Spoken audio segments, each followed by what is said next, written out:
Hey everybody, this is Tim from Tim and Fran versus the Man. I'm Tim. I'm Fran. So today we're talking about the Russia Ukrainian conflict and specifically the United States um, potential entrance into the conflict, but also how it has openly in a lot of ways, or well, I guess I wouldn't say openly, but covertly actually um, helped to lead to this conflict in the first place, and why us getting involved now in especially in like a ground war or something like that, is not a good idea. Right. Well, to really start to go off, or to look back at the conflict, or what built up to it, rather, you need to go back to winter of 2013, 2014, that time period during which the Euromaidan happened. So, for those unfamiliar, during that time, the former Prime Minister Viktor Yanukovych was a more Russian leaning, sort of run of the mill, corrupt post Soviet leader. You know, he was definitely an oligarch. He was no saint, but you know, he was relatively fairly elected, as fair as you could elect someone in an Eastern European sort of semi legacy communist country. Um, and anyway, he leaned more towards having closer ties with Russia. And meanwhile, the West and the European Union had sort of backed more of a Western style Ukraine. And the people in Ukraine, a really small minority of them, Ukrainian ultranationalists generally, um, actively revolted against their government during that winter and ended up overthrowing it. With that being said, a lot of the talking points I'm seeing today have to do with, Russia wouldn't allow Ukraine to make sovereign choices for its future. It would invade. This would be the worst thing. And, the West says this as if they've never once interfered with Ukrainian politics. And so, I've gotten into several arguments with people. Well, we should have the country determine its own future. And, an invasion is just, this is Putin's expansionism. But they failed to mention the CIA backed sort of coup d'etat that occurred in Ukraine during this time period. So, more specifically, this was done under Obama's CIA, his administration. And so, yeah, Yanukovych, elected independently, democratically by the people. And basically, Washington, from the beginning, expressed support for the Euromaidan. And Ukraine, or not Ukraine, McCain, Ukraine McCain, we should call him. He was reported to have dined with opposition leaders during the Euromaidan, members of an ultra right wing group called Svoboda Party. I can't even really say that name. I probably butchered that, but I'm butchering like a really nationalist thing, so I don't really care. But anyway, from the beginning of that, there was a large amount of solidarity from Western leaders. And I'd say the worst of the perpetrators here was Victoria Newland. She was the Secretary of State for European and Eurasian Affairs at the time. She brazenly supported the Euromaidan protesters despite knowing some of them were ultranationalists. She was known to have gone to Ukraine as many as 3 times in 3 weeks, or during the weeks of the demonstrations. She started visiting in December of 2013. She was actually reported to have handed out cookies to various demonstrators. And a lot of these facts I'm ripping off of an article on the Cato Institute, essentially describing America's hypocrisy in Ukraine. I'll link, or we'll have to link that in the video just to give them proper credit over there at the Cato Institute. But anyways, the article goes on, so I'm actually going to be openly transparent. So I'm just kind of reading off of this, doing my own analysis. The article goes on to essentially say that as the political crisis in Ukraine became worse and worse, the riots were getting stronger. Newland and her group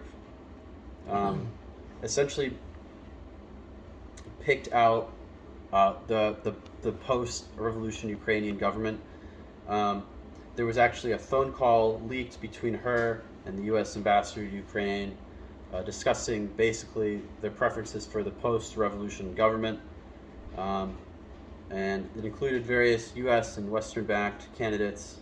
Um, and so yeah, and the person who was actually selected ended up becoming the prime minister. I can't even pronounce his name. Yatsenyuk.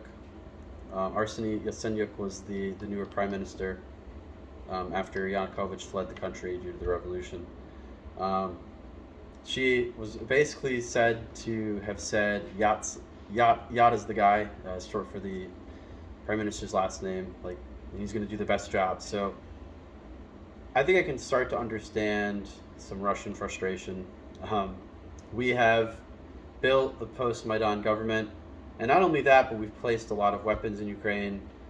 NATO is flexing all sorts of hardware and nuclear-capable materials in the area around Ukraine, generally flying like freely through Ukrainian airspace with strategic bombers and the like. And so, I don't like when any state goes to war. War is the health and power of the state. But I think, a nation traveling thousands of miles to get to a country and occupying that country is far more brazen than a country that is near that sort of middle zone country's border, feeling threatened and posturing up troops along that border, just as a precaution. I don't know. I really see a lot of fog of war happening as well, so facts on both sides are starting to get stretched, and I think we're in a pretty dangerous moment of this entire thing. And strangely enough, there's pretty much silence from libertarian outlets, and I mean, ours is pretty rudimentary here. I'm literally reading the article, sort of doing a Tim Pool here, but he's great. He's great. Don't get me wrong. But I really where is the libertarian opposition right now to what's going on? I mean, the Biden administration is just kind of steamrolling into this thing. We've deployed thousands of troops in Poland.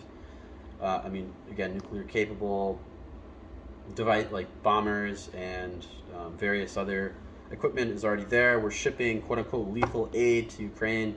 I mean, we're essentially doing everything that Russia is asking us not to do.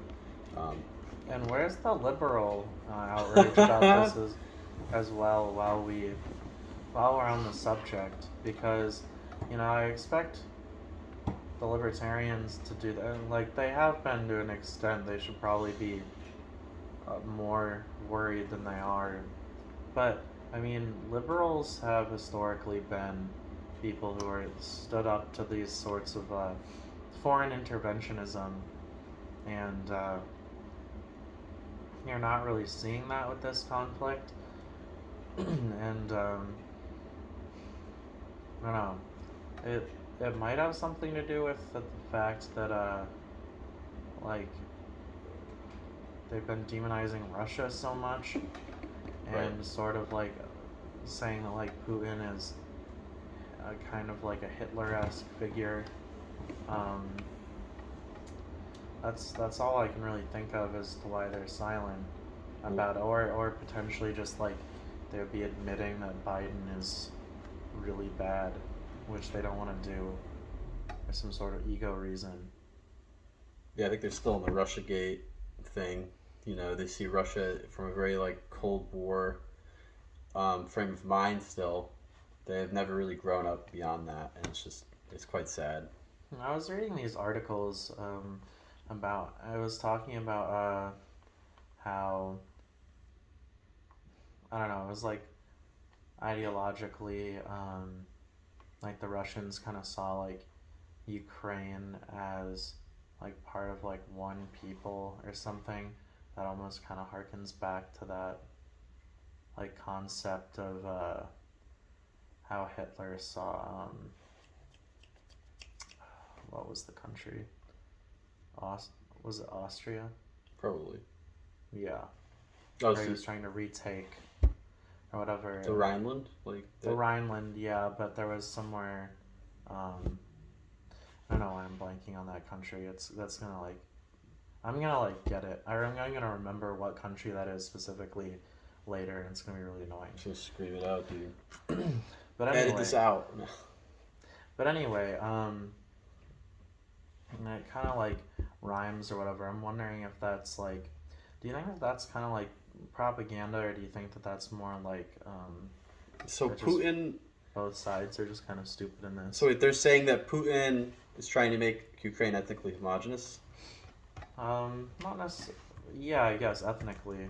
Ethnic. I mean, maybe he's like signaling that, but the people we funded during the Maidan, for example, the Azov Battalion, fighting Russian separatists in the eastern part of the country, straight up ultra nationalist fascist people, like Mm-hmm. straight up Nazi groups. And so perhaps like, okay, so yeah, I just looked it up. 77.5% of Ukraine's population identifies as ethnic Ukrainians. The second largest nationality group are Russians, accounting for the other 17% roughly. Oh well, So I yeah. don't. I think it's just saying like Ukraine's always had like a really strong, just like its identity of its people. Like we are one people because they freaking are. I mean they Mm-hmm. they so Yeah, I mean, I'm not. I'm not. I mean, I think that like the major point though is that, or at least to me, I think both sides of this conflict I don't really like very much yeah, I hate it. because it seems like one side is kind of like the United States and like Euro kind of powers, basically attempting to steamroll this more nationalist power under boot heel to basically get them to go along with the global order, and then the other side is like kind of just a dictator. Yeah. I mean, there's certainly no winners here. It's Hitler or Stalin, dude. Like, ooh, this guy had these stats. I don't know. Like, yeah, it's a really shitty situation. My main concern now is just a hot war um, in Ukraine. I mean, there's already been one going on since 2014.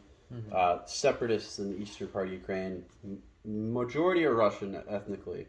Mm-hmm. Majority are, would go back to Russia. They didn't agree with the Euromaidan. They didn't like that the country went closer to Europe, the European Union. Mm-hmm. Um, and so what I say is just have a full-on referendum. Like have that country have its own choice in the matter. And it's a one or the other kind of referendum. Either, hey, we are Russian, or hey, we're EU. Like, and that way you're gonna shake out a lot of like the in between. I don't know. Like, they need to do something bold in their own local government. This needn't involve the rest of the world. I mean, I Mm-hmm. bet most people, perhaps even watching this video, I'm not sure, wouldn't be able to identify Ukraine on a map. Like, and especially if just the average American like retard. um, so it's just it's absurd. And if I hear people talk about, oh, Ukraine's national sovereignty, like, I would encourage them to look at how the CIA dealt with the Maidan period, how we interfered directly through the State Department in a post-revolution election, and it also helped to topple a government that was otherwise like fairly elected. Like, I think it's also just worth noting that I mean, once again, the United States would be getting involved in a rather like pointless conflict that wouldn't really like that would end up just like sapping our own economy and like basically destroying it so that we can like go on some like foreign adventurism in Ukraine or whatever. yeah, I mean, I think it would end up like very similarly like a quagmire to, I mean, a lot of our other sort of conflicts we've been in recently. It's kind of pointless and like just a really stupid idea. and I mean, this is not going to be a nice war. Like, if this does kick off, like, Russia isn't just going to steamroll through Ukraine and take Kiev in a couple weeks, like a lot of these pundits are saying. It's going to be messy, disgusting, brutal guerrilla warfare the whole time. Hmm. You're going to have people launching like rockets off of like their backs in the street. Like, it's I don't know, and that I guess I could have come up with a more like grotesque metaphor, but it's just not going to be pretty. Like, you can probably watch a lot of footage from the 2014 conflict in the Donetsk, Ukraine area, and just see kind of what I'm talking about. It's going to be slow, arduous. And so for a country like Russia, which has a 32nd size of the GDP of a country like the United States, this isn't going to be practical for them. Um, and I don't know. I feel like they may be in a way, from the rhetoric coming from the West, they may feel compelled to do this. I mean, NATO's not backing down with sending weapons from out of their country into Ukraine, right? Or from their country, like from outside sources into Ukraine, whereas Russia, all it's doing is it's kind of building up troops in its own area. I mean, Belarus is a close ally. There's a voluntary relationship there.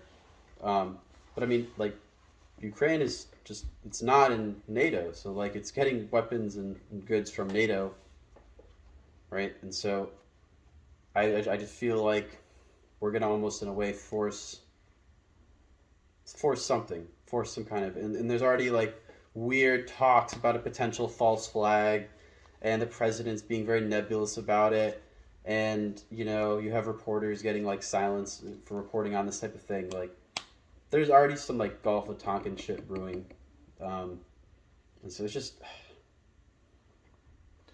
Yeah, I think. Do you think that a lot of this has to do with the they're just trying to like start this partially just because war tends to be popular for like polling. So like Biden is like attempting to like kick that off because it's like almost a new campaign. I mean, that's a good question. Probably he hasn't. There was that one line of questioning from a reporter about his performance with COVID, how more people died under his watch, how the economy is experiencing some pretty severe inflation. So he's not really winning on any other fronts. So maybe opening up a war might benefit at least some of his polling numbers. But again, it's not going to be like it's going to be worse than Afghanistan, is what I mean. It's going to be Oh worse yeah. than any of our Middle Eastern, and it's going to affect like global supply chains even further, which Yeah. is partially to blame for the current economic state we find ourselves in. A lot of it's just shitty monetary policy coming to a roost. But anyway, Yeah. I also heard that, or like that during wartime, it might hypothetically give them an excuse to like cut some of like the social spending oh, because they have to like buckle down and like shit, I hadn't even thought of that dimension. yeah. So basically, like by being able to cut some of the social spending, you can finally start like reining in some of the debt or whatever, and like by imposing shortages, um, which is the real reason why war, like quote unquote, helps the economy. It actually doesn't. Right. It just like people will accept less because they're in like a conflict. But it actually is like a net extreme negative for the economy in general. Right, like the Hazlitt book, your Economics in One Lesson, which great read if anyone here hasn't read it yet. Um, he breaks down. He calls it the broken window fallacy. So like the fallacy of like creating a war, you've destroyed a bunch of buildings, and so you're boosting the economy by fixing those buildings and rebuilding that infrastructure is actually equivalent to like someone smashing a window and telling the window makers that they actually did them a favor and they helped the net economy. Because Hazlitt's point is, well, what if the shop owner of the building with the window smashed wanted to buy a shirt? Like, what if? And so, what these central planners do in a wartime economy is they focus on the production focused for the war, and they forget all of the other wonderful market items, washing machines, cars, nowadays computer chips, all of that would otherwise just go into the market, going into a Keynesian effort, basically. This is Keynesian economics with teeth. Bullet, I don't know, guerrilla Keynesian economics, I guess you want to call it, whatever, but don't fall for that shit. This is not going to save the economy. This is just going to make people look good. They're going to be parading, oh, we cleared up supply chain disruptions because I can already see this happening. We opened up the National, Production Act for this item, and that, it's just going to be a further centralization of our economy. And I think this may be response to cryptocurrencies and emerging just autonomous, or not autonomous, but like decentralized economies, opening up. This may be like sort of a death spiral sort of move from the state, which, classic. Yep. It's just embarrassing. I don't know. I don't have too much more to say on this. I really do think this needs to be a bigger conversation, though, amongst other libertarian speakers. I know that there's been a lot of great stuff on our initial meddling in Ukraine, which pretty much led us to this point, especially from the Cato Institute. And so we'll put that in the video link, or we should, because I think that's a really good read. As well as just some other supporting information about some of the fascist groups that we've funded indirectly in Ukraine, including the Azov Battalion, which is a really fun read. So I think that's about my thoughts, unless you got other thoughts. Yeah, I would just say the only thing that we should do is encourage Ukraine to get a Second Amendment, and then allow the chips to fall where they may after that, because That's a really good point. Yeah, it's not really I don't know, just like the George Washington idea, like foreign entanglements, get rid of them. I mean, yeah, it's just such a like. It's not our fight. It's definitely not our fight. I mean, we made it. They Right. built it, up to be quote unquote our fight. Sure, But this has always been. I don't know, if you really celebrate the sovereignty of nations, you will not support our involvement in this war. I mean, of course, it's being a little absolutist, but like, this is not for the interests of the Ukrainian people. That's not in our interest either. Right. Certainly not ours. And it's a given. I don't know.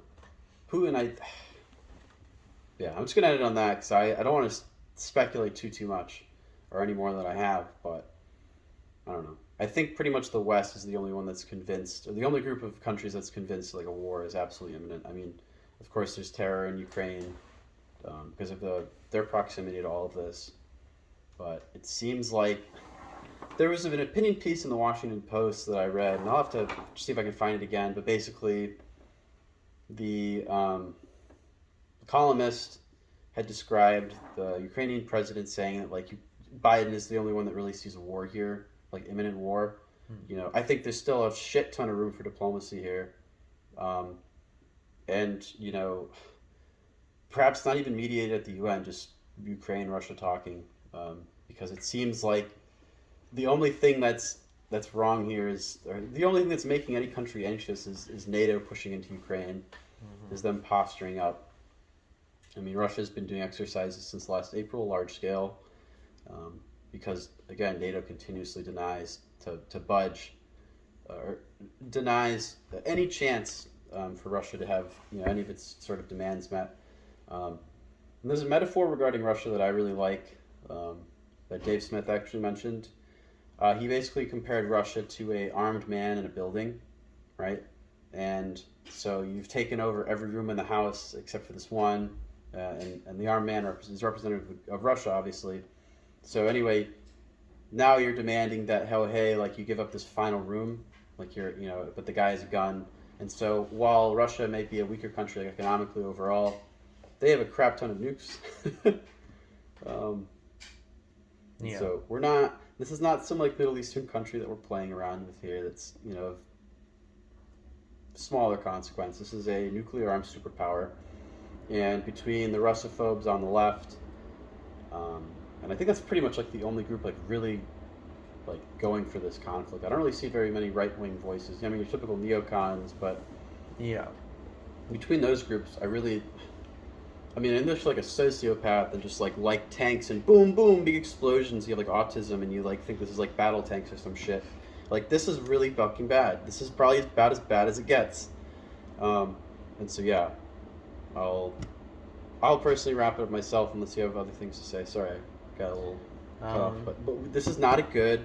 This is not something we support. yeah, I would just say avoiding war with Russia at all costs is a good idea,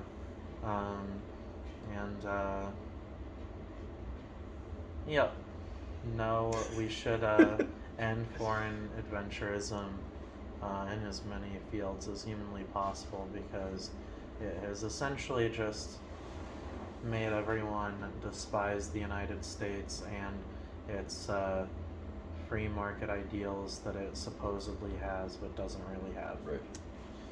Yeah. All you spiritual folk, don't manifest war in Ukraine. I don't know. Yeah, just alright, meditate it away, guys. I think that's it. Yep. Alright. Till next time. Viva la revolution.